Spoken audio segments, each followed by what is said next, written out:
Hadis ini hanya bisa dipahami orang yang pernah lapar. Rawahu Muslimun, riwayat Muslim. Setelah menjelaskan hadis, baru dijelaskan kosakatanya. Ini metode Imam Nawawi. Contoh, qauluha yasta'dzib. Arti yasta'dzib ay artinya yatlubul ma'al azba, mencari air tawar. Wa tayyib, air yang tawar yang enak. Wal izqu bikasril ain, ainnya dibaca baris bawah, iz. Wa iskanidzal, iz, zalnya sukun, al mu'jamah pakai titik, iz. Wa huwal kiyasah, artinya al ghusnu, cabang, dahan pokok kurma. Wal mudyah bi dhammil mim, mimnya baris dhammah, mu.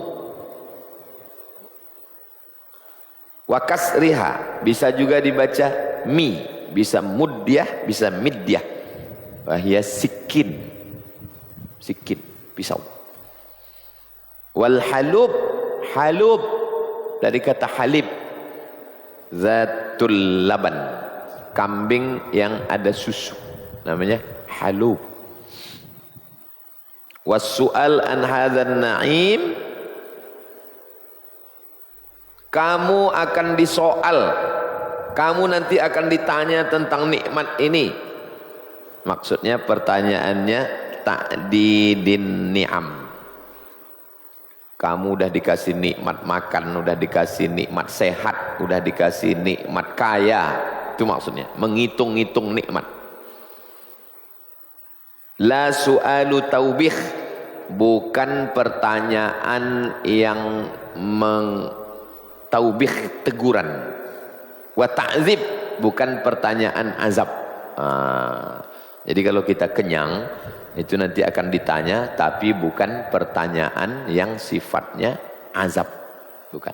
Tapi hanya pertanyaan bahwa kau udah dapat nikmat sehat, nikmat iman, nikmat anak, nikmat kenyang. Wallahu a'lam. Tengok Imam Nawawi. Udah dijelaskan jelas.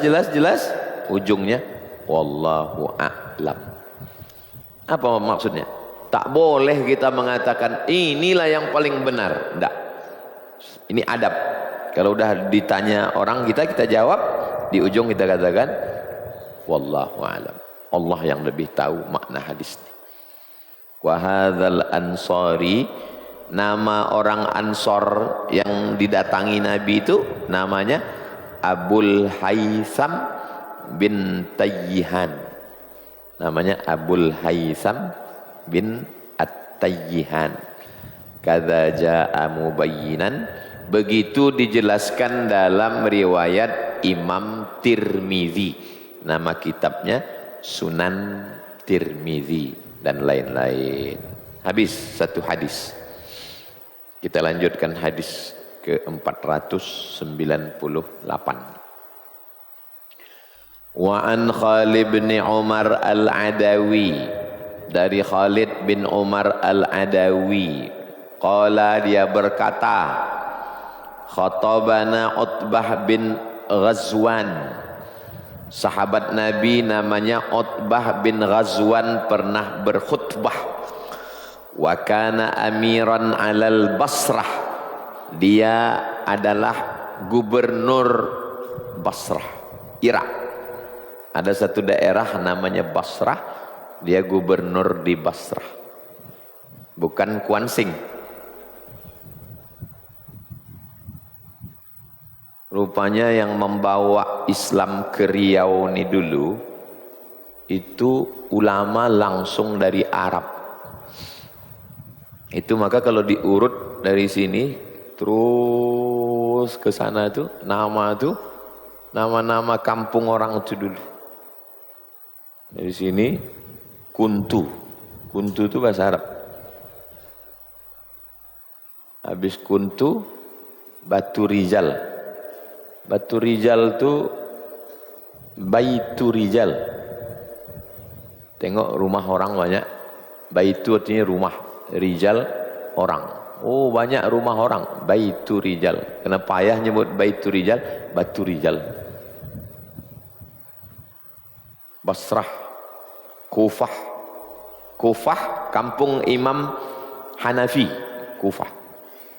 Basrah kampung Imam Al-Hasan Al-Basri. Itu kalau ditelusuri ke nama-nama kota itu, mereka mengasih nama-nama. Yang asli kota kita Pekanbaru, itu tadi. Pekanbaru. Senapelan, itu asli. Yang paling asli Limbo Panjang. Nah, itu bukan dari Arab. Jadi yang itu orang Arab. Pendakwah itu dulu. Makanya banyak makam-makam ulama di situ. Di Kuansing itu sebelah kanan ada makam ulama. Pergi nanti di kota cepat pacu jalur Taluk Kuantan, ada makam dia dah Syekh Abdurrahman. Kami saya ziarah situ tengok. Menunjukkan yang datang tu ulama-ulama. Syekh Burhanuddin Kuntuh 1111 tahun lahirnya. Berarti sezaman dengan Imam Al-Ghazali abad ke-5. 505 tahun 500. Sunan Ampel Wali Songo lahir 1401. Pergi nanti ke Surabaya, ziarah ke Sunan Ampel 1401. Syekh Burhanuddin 1111. Jadi berapa bedanya dengan Wali Songo? 300 tahun. Lebih dulu Kuntu. Syekh Burhanuddin Ulaan 1700 sekian. Lebih tua ini 600 tahun dibanding Syekh Burhanuddin Ulaan. Menunjukkan dulu Kuntu itu Sungai Sebayang itu dulu tempat berlayar kapal-kapal besar. Karena dulu transportasinya dengan sungai, bukan dengan jalan darat, hutan rimba ini dulu. Jadi transportasi dengan sungai. Makanya peradaban di Riau ini semuanya di tepi sungai. Dan orang Sriwijaya waktu itu mereka agama Buddha, belajarnya dari Palembang sana, belajar agamanya ke sini. Candi Muara Takus. Candi Muara Takus pun di tepi sungai. Peradaban Islam. Makanya ada sejarawan menulis, kata dia tempat pusat peradaban itu terletak di antara dua sungai. Kalau kita berdiri di situ tak ada bayang-bayang. Antara dua sungai berdiri di situ tak ada bayang-bayang. Dia tak menyebutkan di mana daerah. Maka diteliti orang, dua sungai itu sungai Kampar kanan, Kampar kiri. Tegak di situ tak ada bayang-bayang, garis katulis tiwa. 4 besar peradaban Islam zaman dulu. Cuman masalahnya nenek moyang kita tak menulis. Akhirnya hilang tulisan. Sibuk menggulai jadi lupa menulis. Asik. Orang Arab tuh menulis, itu kelebihan orang menulis. Jadi sahabat Nabi amiron, amir itu gubernur. Itu menunjukkan bahwa boleh jadi pejabat. Jangan takut jadi pejabat. Santri-santri silakan jadi kades, jadi camat, jadi lurah. Fahamidallah wa asna alaih. Itu dianjurkan untuk mengucapkan alhamdulillah di awal sambutan. Alhamdulillahi rabbil alamin wa bista'in ala umir dunya wad din. Dianjurkan untuk memuji Allah dan kalimatnya itu disusun macam pantun. Kalau ujungnya in. Alhamdulillah rabbil alamin wa bihi nasta'in ala umuri dunya waddin. Kalau ujungnya lah. Alhamdulillah wassalatu wassalamu ala rasulillah wa ala alihi wa sahbihi wa man tabi'ahu wa mawalah. Kalau ujungnya a. Alhamdulillahi wa kafa wassalatu wassalamu ala al-habibil mujtaba wa ala alihi wa ashabihi ahli siddiqi wal wafa. Enak telinga mendengarnya.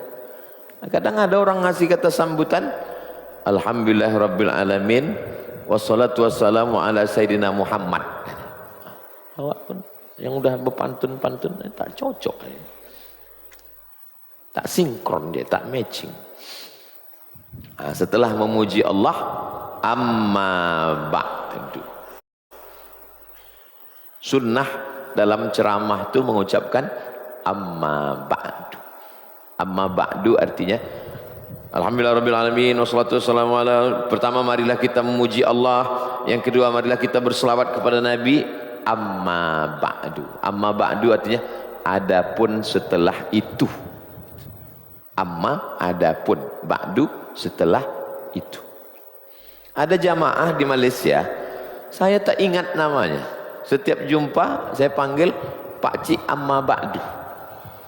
Karena dialah yang pertama kali bertanya apa arti Amma Ba'du. Jadi setiap jumpa dia, Pak Cik Amma Ba'du sehat? Amma Ba'du. Apa arti Amma Ba'du itu Pak Ustaz? Mungkin yang lain tak tahu juga, cuman tak mau bertanya. Dia orangnya detail. Ustaz sikit-sikit amma ba'du. Amma ba'du. Apa arti amma ba'du? Amma adapun, ba'du setelah itu. Amma ba'du. Fa inna dunya qad azanat bisurm. Dunia ini kata dia itu sudah memberitahukan dirinya bahwa dia akan putus. Bukan kita mencari informasi, dunia itu sendiri sudah memberitahukan dirinya bahwa dia akan putus. Atuk kita mati, putus. Nenek kita mati, putus. Ayah kita mati, putus. Jadi kalau ada kita berpikir dunia ini kekal, tak mengambil pelajaran dari dunia. Dunia sudah memberitahukan dirinya bahwa dia akan putus. Walam yabqa minha illa subabatun kasubabatil ina yatasabbuha sahibuha. Tak ada yang tersisa dari dunia ini melainkan macam mangkok yang diisi air. Ambil mangkok, isi air, udah itu tumpahkan. Ada yang tersisa? Setetes, dua tetes. Lupa pula membawa mangkok untuk ngasih contoh. Ambil mangkok, tuang air, habis itu minum. Udah itu gini kan mangkok. Ada tersisa? Itulah dunia. Itulah dunia. Wa innakum muntaqiluna minha ila dar. Kamu akan pindah dari dunia ini. Pindah ke mana? Ila dar, ke negeri la zawala laha, negeri yang tak ada kesudahannya, kekal selamanya. Kalau di sini ini tak ada yang kekal. Hidup tak kekal, kaya tak kekal, kuasa tak kekal, persahabatan apalagi. Semalam berkawan, hari ini bermusuh.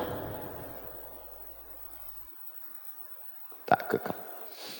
Saya udah banyak kawan tak kekal. Kawan jadi lawan gara-gara pilkada. Tak ada yang kekal. Yang kekal itu kepentingan. Ini Ustadz ini ceramah apa curhat ini? Fantaqilu, pindahlah kamu dari sini bi khairi ma bi hadratikum, pindah dari sini ke tempat yang lebih baik, lebih kekal, lebih baik dan lebih selamat dari fitnah.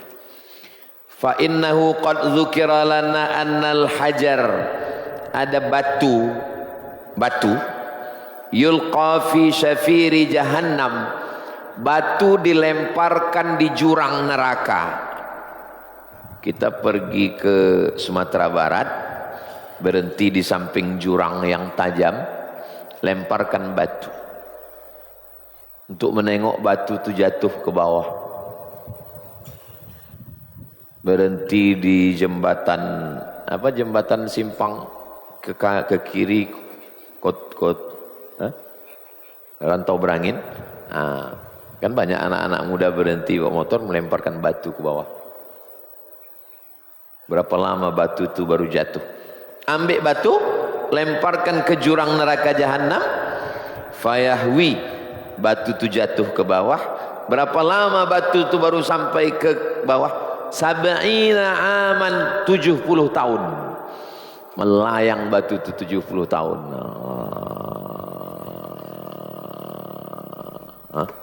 Sampai la yudriku laha qa'ran. 70 tahun batu itu turun dari jurang itu, belum lagi sampai ke dasar, saking kan jauhnya neraka jahanam.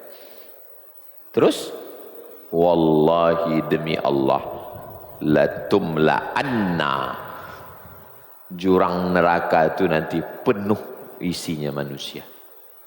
Diambil batu, lemparkan ke bawah, 70 tahun baru sampai, pun belum sampai, itu nanti akan penuh. Allahumma ajirna minan nar, Allahumma ajirna minan nar, Allahumma ajirna minan nar. Mudah-mudahan kita selamat dari lubang neraka. Afa ajibtum? Bertanya dia, afa ajibtum? Heran kalian? Heran mendengar cerita ini? Wa qad dzukira lana, diriwayatkan ke kami, annama baina misra'aini min masari'il jannah, bahwa antara satu sempadan kepada sempadan yang lain, masirata arba'ina sanah, sejauh 40 tahun.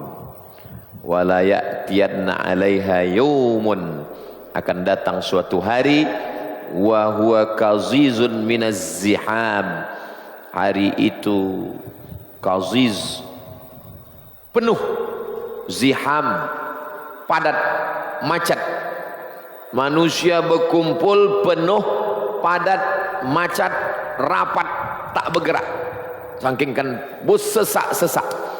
Yaumal taffatis saqu bisak, betis berjumpa sama betis. Kita sekarang lutut berjumpa lutut. Kenapa lutut jumpa lutut? Karena duduk.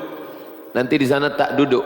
Yaumal taffatis saqu bisak, betis berjumpa sama betis, saking kan rapat. Rasanya naik bis pun betis tak jumpa sama betis, rapat betul. Walaqad ra'aituni sabi'a sab'atin ma'a Rasulillah, aku masuk Islam bertujuh, aku, Abu Bakar, Umar, Utsman, Ali, Rasulullah, 7 orang kami sama Rasulullah. Malana ta'amun, tak ada makan. Yang ngomong ni gubernur Basrah, tak ada makan. Kami pernah hidup susah, tak ada makan. Illa waraqus syajar, yang ada hanya daun-daun. Rupanya kalau udah terlampau lapar, itu daun itu bisa dimakan. Tak ada lagi daun itu sumbat untuk, karena usus itu dah menggiling. Hanya daun-daun lah yang kami makan. Ada ulama besar di Kelantan namanya Tok Kenali. Tok Kenali itu sezaman dengan Kiai, kalau di Jawa Mbah Hasyim Asy'ari, kalau di Sumatera Utara Syekh Mustafa Husain, kalau di Riau ini Syekh Abdul Ghani Al-Kampari, itu sezaman. Saya baca biografinya, makan kulit buah waktu dia sekolah di Makkah Saking susahnya Makkah itu makan kulit buah. Kulit buah. Kapan orang Makkah itu kaya? Setelah keluarnya minyak. Barulah kaya Saudi. Zaman dulu orang Makkah itu dari mana dapat makan? Jamaah haji dari kita inilah. Jamaah haji bawa beras, bawa minyak. 3 bulan naik kapal laut ke Makkah. Balik 3 bulan. Di sana sebulan, 7 bulan pergi haji. Itu maka jamaah haji itu sebelum berangkat diazankan. Kenapa? Banyak mati tak balik. 2 gendangnya kalau zaman dulu haji. Pergi mati, ada yang pergi lajang balik berbini. Tahun 1977 baru naik pesawat. Sebelum itu naik kapal laut dari Belawan. Atuk kami naik kapal laut dari Belawan. Atau dari Teluk Bayur. Buya Hamka dalam tulisan anaknya Irfan Hamka cerita tentang Buya Hamka naik kapal laut dari Teluk Bayur. Itu dia pergi haji. Aku pernah tak ada makanan sama Nabi, cuman makan daun kayu. Hatta farihat ashdaquna, sampai saking kerasnya daun itu luka tenggorokan. Bukan pucuk daun lembut. Jangan bayangkan pucuk ubi. Pucuk ubi pakai santan, pakai ikan salai pula lagi. Ini cerita daun kasar tuh ditelan sampai luka. Faltaqattu wurdatan. Lalu aku pun mengambil kain. Ku ambil kain burdah. Kain panjang yang ditutupkan, kain burdah. Fasyaqaqtuha, ku koyak kain burdah itu 2. Baini wa baina Sa'ad bin Malik. Aku dengan sahabatku Sa'ad bin Malik makan daun tu keras, luka leher kami. Ku ambil luka mulut kami, luka leher. Ku ambil kain, ku koyak 2, dia setengah, aku setengah. Fattazartu binisfiha, setengah aku jadikan kain penutup aurat. Wattazara Sa'ad binisfiha, Sa'ad bin Malik pula ambil setengah, saking susah. Fama asbahal yaum minna ahadan, sekarang kita sudah makmur. Illa asbaha amiran, sekarang ada yang jadi gubernur ala Misrin, di suatu tempat minal amsar. Wa inni a'udzubillah, aku mohon perlindungan kepada Allah, an akuna fi nafsi aziman, aku minta lindung sama Allah, jangan sampai aku merasa diriku besar. Aku minta lindung sama Allah, jangan sampai aku merasa diriku besar. Itu pentingnya kita mengenang masa lalu. Dulu tak ada makan, dulu tak ada pakaian, susah. Saya tengok kalau kawan-kawan saya pergi umroh, pasti mereka posting di FB, di Instagram. Hampir 90% yang kawan-kawan seangkatan kalau pergi dia umroh, pasti dia berfoto di depan hotel Hilton. Karena disitulah tempat ngumpulnya mahasiswa dari Kairo dulu. Tempat nongkrong. Sampai sekarang kalau jumpa kawan-kawan, pagi beli teh segelas, duduk situ sambil menunggu informasi kerja.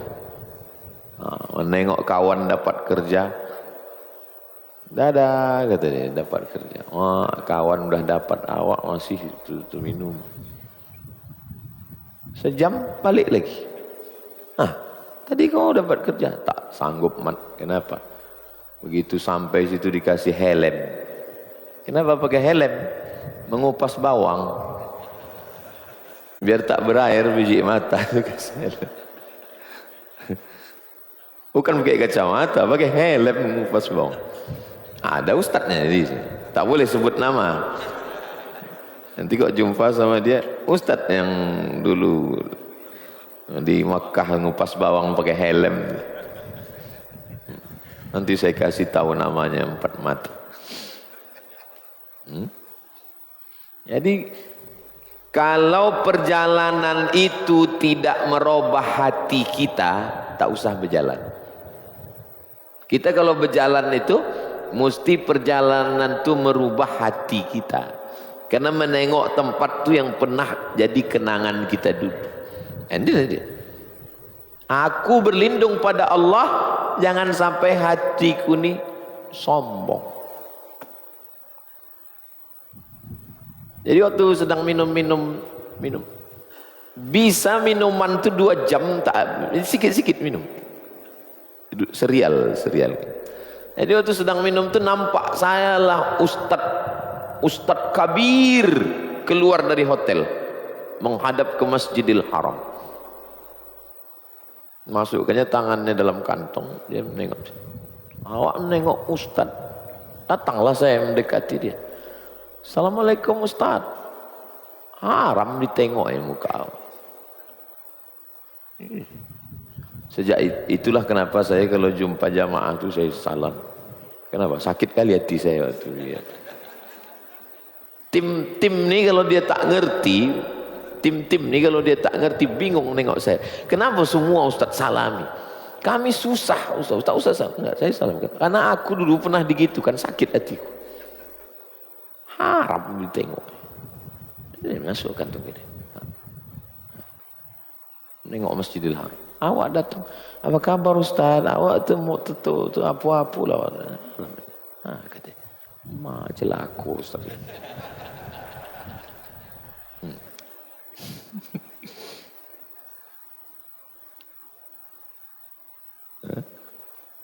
Wa indallahi saghiran wa inni a'udzubillah, aku minta perlindungan dari Allah an akuna fi nafsi aziman, aku merasa diriku azim, besar, wa indallahi saghiran, tapi di sisi Allah aku kecil, saghir, tak ada apa-apa. Gila perasaan, penyakit NPD. Apa nama penyakitnya? Penyakit NPD. Apa NPD itu? Tunggu kejap ya, selalu lupa penyakit. Apakah itu penyakit NPD? Penyakit NPD. Penyakit NPD adalah singkatan dari narcissistic personality disorder atau gangguan kepribadian narsistik. Gangguan mental serius, seorang merasa dirinya penting, merasa dirinya itu sangat hebat, haus pujian. NPD 14 abad yang lalu sudah dikasih obatnya. Macam mana supaya kita tidak NPD? Kenang masa lalu. Apa yang mengenang masa lalu? Cetak foto-foto lama. Foto-foto zaman lama itu cetak untuk menengok. Itulah kau dulu. Datang ke kawan-kawan lama, bertukar cerita balik. Saya datangi kawan saya yang sudah jadi Ustadz Kabir, jubahnya udah 3 lapis, sorban besar depan santri.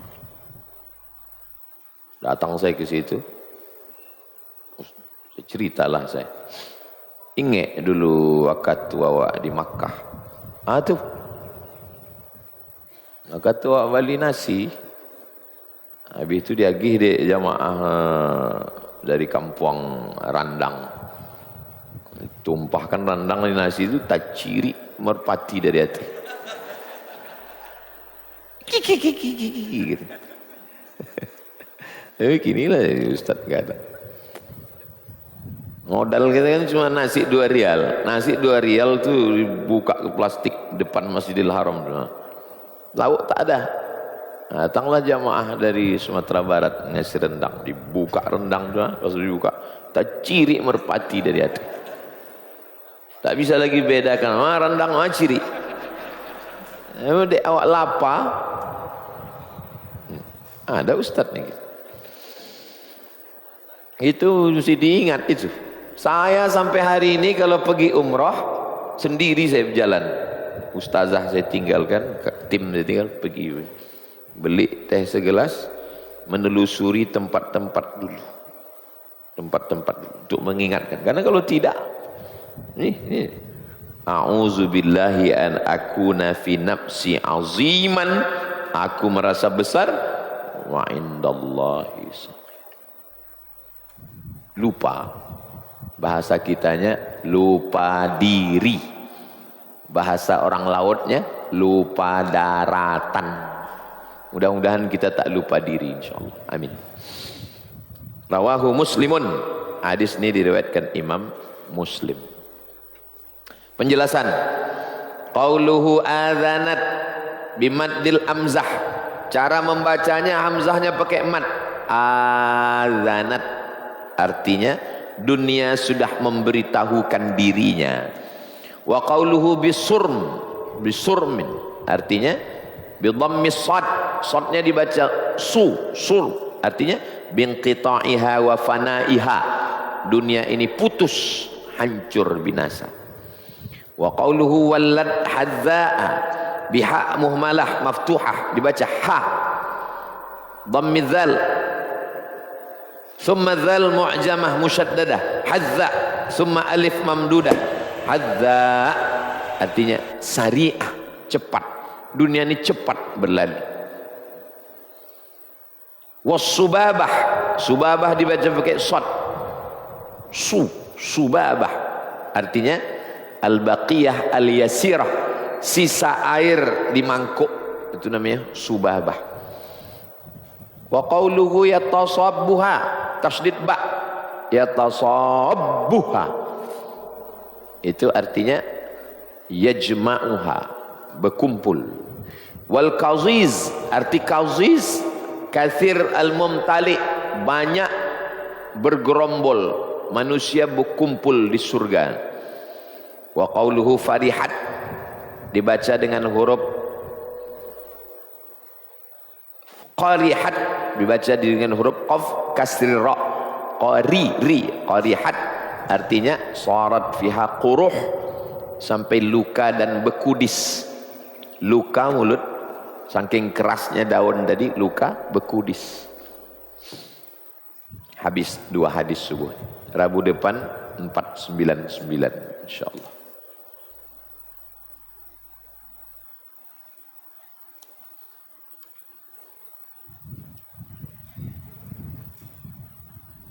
Makmum kalau imamnya membaca Al-Fatihah banyak salah, apakah sah solatnya? Kalau sampai merubah makna, batal solat. La solata liman lam yaqra' bi fatihatil kitab. Tidak sah solat kalau tidak baca Al-Fatihah. Kalau Al-Fatihahnya tak betul, batal solat. Kita hitung berapa tasydid dalam Al-Fatihah. Bismillahirrahmanirrahim. Alhamdulillahi rabbil alamin. Ar-Rahmanir-Rahim. Maliki yaumiddin. Iyyaka na'budu wa iyyaka nasta'in. Ihdinas siratal mustaqim. Siratal ladzina an'amta 'alaihim ghairil maghdubi 'alaihim waladdallin. 12 tasydid. 12 tasydid. Tasydid itu huruf sukun tambah huruf hidup. Ar-Rah. Ar-Rah. 2 huruf. Siapa yang tasydidnya kurang 12, batal Al-Fatihah. Karena kurang huruf. Maka anak-anak ustazah ngajar TK, Al-Fatihahnya saya bilang betulkan. Karena banyak anak TK saya tengok Bismillahirrahmanirrahim. Itu terbawa dari kecil, terbawa-bawa udah besar, dari kecil terlonjak-lonjak, udah besar terbawa-bawa, udah tua berubah tidak. Mesti betulkan. Tasdid jangan sampai salah, 12 tasdid. Yang kedua, huruf ha dengan huruf ha. Bismillahi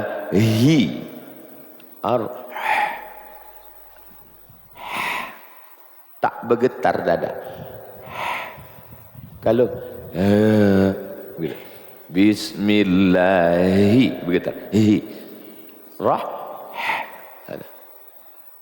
Bismillahirrahmanirrahim. Alhamdulillahi ra-nya tafkhim tebal, ra bukan ra, bukan ra. Alhamdulillahi rabbil beda antara a dengan a. Alhamdulillahi rabbil alamin arrahmanir rahim maliki yaumiddin. Iya dua kali, bukan iya. Iyyaka na'budu wa iyyaka na'budu wa iyyaka nasta'in. Ihdinas, bukan sa. Ihdinas sirata dengan ta. Ihdinas siratal mustaqim. Siratal ladzi, za dengan za. Siratal ladzina an'amta alaihim ghairil maghdubi, bukan dal, ghairil maghdubi alaihim waladdallin. Kita bukan orang Arab, jadi tak mampu. La yukallifullahu nafsan illa usaha, tapi kita berusaha. Saya tak bisa menghukumi batal atau tak batal karena saya tak mendengar bunyinya. Tolong rekamkan bunyi suara imam tu, nanti saya dengar di mana letaknya, fatal atau tidak. Kalau fatal, batal Al-Fatihah. Tak bisa saya dengar cemana bunyinya. Al-Fatihah dulu. Ustadz belajar Al-Fatihah berapa lama? 3 bulan. Al-Fatihah. Habis Al-Fatihah baru pindah Alif Lam Mim. Dengan Syekh Azra'i Abdul Rauf di Medan tahun 90. Saya ngaji 90, hatam 93. Al-Fatihah 3 bulan dengar. Nah, belum lagi. Nanti dibuatkan kursus Al-Fatihah bersanad. Apa hukumnya menerima makanan barang pemberian di rumah orang yang lulus PNS dan sejenisnya dan hasilnya? PNS itu halal. PNS itu gajinya halal karena dia bekerja, keringatnya keluar. Yang tak halal itu kalau di luar dari SOP. Dosen golongan 3B, karena saya S2, golongan masuk pertama 3B, gaji pokok 2,5 juta, tambah 2 kali lipat gaji 5 juta, halal. Tapi kalau pergi keluar kota naik pesawat tanda tangan Garuda, tapi tiket yang dibeli Air Asia, kelebihannya dimainkan sama tukang tiket. Bisa travel tuh mengasih tiket, nah, itu haram tuh. Jadi kalau berangkat pakai Air Asia, ya pakai itu. Kalau duit ini berlebih, kalau ditolak kepala dinas marah. Jadi macam mana lah? Ambil, serahkan ke panti jompo, anak yatim, buat WC. Sekarang kan banyak jalan hancur, belikan semen. Tak ada duit, tak ada duit. Sedang susah negara, tak ada duit. 80% kepala daerah mengeluh tak bisa mengaji PNS. PNS banyak mengundurkan diri. PNS mengundurkan diri. ASN mengundurkan diri. Sebanyak 2.722 ASN mengundurkan diri atas permintaan sendiri sepanjang 2026. Data. Menyogok je lagi nak pegawai. Sedang yang lulus mengundurkan diri. Nyogok pula lagi nak. Sedang yang lulus saya nak mundur. Gajinya halal. Tapi kalau kegiatan seminggu, tanda tangannya 7, tapi yang dibuat 2 hari. Yang halal yang 2 hari itu saja. Ambillah yang 2 hari itu. Yang 5 itu jangan kasih ke anak bini. Alhamdulillah Pak Ustadz, saya selama ini kalau dapat duit yang haram-haram memang tak saya kasih ke anak bini Pak Ustadz. Saya bawa ke karaoke, mabuk. Saya bawa mabuk-mabuk sama kawan. Memang yang haram ini untuk yang haram juga lah saya pakai Pak Ustadz. Alhamdulillah. Jika kesiangan sembahyang subuh, misalnya terbangun jam 7, niat subuhnya itu niat adaan apa qadaan, habis waktu tak ada lagi sholat ada kalau sudah habis waktu. Saya malas menjawab yang begini nih, nanti dijadikan dalil untuk terlambat terus. Tak ada istilah terlambat lagi zaman sekarang. Jam banyak.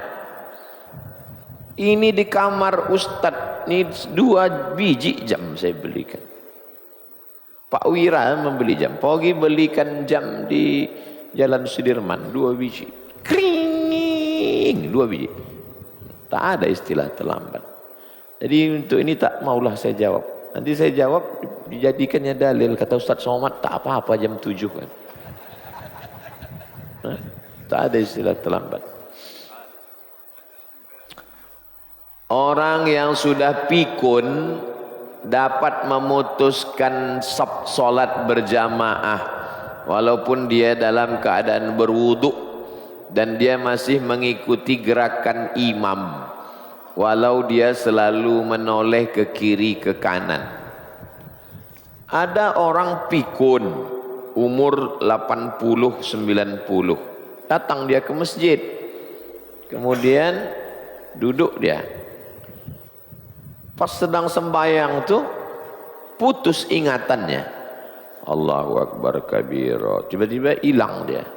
Hilang ingatan. Hilang.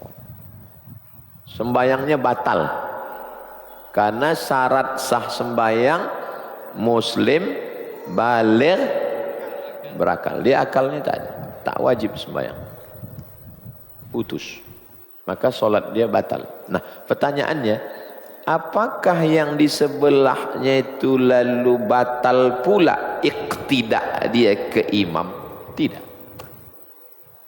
Dia tetap dapat pahala berjamaah. Yang sebelahnya itu tak putus gara-gara dia lalu putus. Nah. Berapa meter jarak sop terakhir dengan orang itu baru disebut putus? 300 zirah. Ini 300 berarti 150 meter. mazhab Syafi'i ya. Jadi kalau bapak sop terakhir situ, sop terakhir. Kemudian bapak sampai di depan pintu gerbang, bawa mobil sampai pintu gerbang. Lalu imam depan, Allahu Akbar, At-Tahiyatul. Menurut prediksi bapak, kalau aku berjalan tak sampai ini salam. Lalu sembahyang bapak di situ. Sholli fardhu subhi raka'ataini adaan ma'muman la. Allahu Akbar. Sah berjamaah. Karena dari sini ke situ tak sampai 150. Karena dari ujung itu ke ujung tembok itu 120. Tapi jangan gara-gara ini sembahyang berseret-seret ini. Nah itu maka malas saya menjawab fikih ini.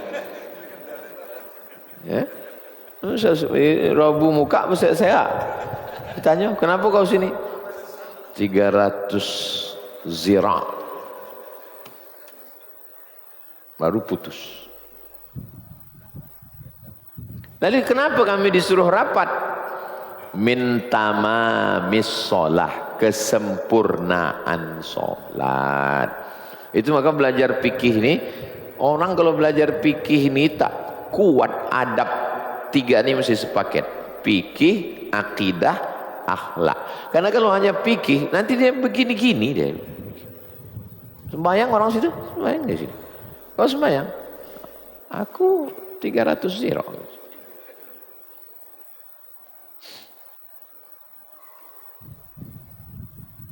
Yang lebih hebat lagi mazhab Maliki.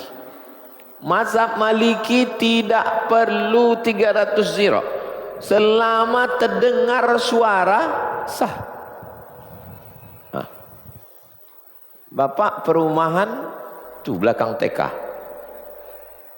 Allahu Akbar kata imam. Dengar. Nah, sembahyang di situ. Sah. Karena terdengar telinga. Alhamdulillahirabbil alamin. Allah ikut dia sampai salam. Udah salam baru datang. Itulah beberapa yang lambat tadi. Itu Maliki itu. Asal terdengar sah. Maliki.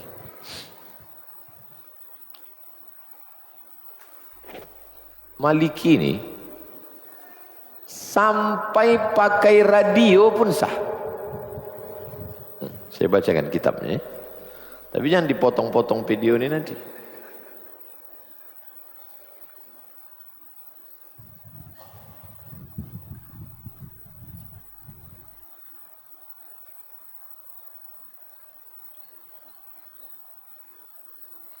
Al-iqna' bisihhati salatil jum'ah fil masjid khalfal midya'.